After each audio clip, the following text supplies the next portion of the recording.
દારૂનો નશો કરી ગેરકાયદે મંડળી રચી પોલીસની ફરજમાં રૂકાવટ કરનારાઓ વિરુદ્ધ સિંગણપુર ડભોલી પોલીસે કાયદેસરની કાર્યવાહી કરતા નશેડીઓમાં ફફડાટ વ્યાપી ગયો હતો. સિંગણપુર ડભોલી પોલીસ મથકમાં ફરજ બજાવતા અનાર્મ હેડ કોન્સ્ટેબલ અનિલભાઈ રણછોડભાઈ તેમજ લોકરક્ષક હિરેન દિનેશભાઈ નાઇટ ડ્યુટી પર હોય અને પોલીસ સ્ટેશન વિસ્તારમાં બાઇક પર પેટ્રોલિંગ કરવા ગયા હતા. તે સમયે ફરતા રાત્રિના 12 વાગ્યાના અરસામાં વરિયાવ બ્રિજ ખાતે આવતા ત્યાં આગળ 5 ઈસમો વરિયાવ બ્રિજની નીચે તોડું વાળી બેઠા હતા અને જોરથી બૂમો પાડતા હોય, જેથી તેઓએ બાઇક ઊભી રાખીને કહ્યું હતું કે કેમ બૂમ પાડો છો તેમ કહેતા તમામ બેસેલા ઈસમો ઉશ્કેરાયા હતા અને નાઇટ ફરજના પોલીસ કર્મીઓ સાથે ગમે તેમ બોલવા લાગી ગાળો આપતી હતી. તો આરોપીઓના મોઢામાંથી નશો કરેલી તીવ્ર વાસ આવતી હોય અને બેઠકવાળી જગ્યાએ સોડાની બોટલો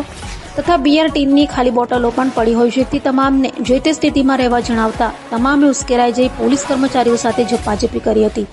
જેથી પીસીઆર તેમજ અન્ય નાઇટ કર્મચારીઓ મદદે આવી જતા આરોપીઓ કિશોર ઉર્ફે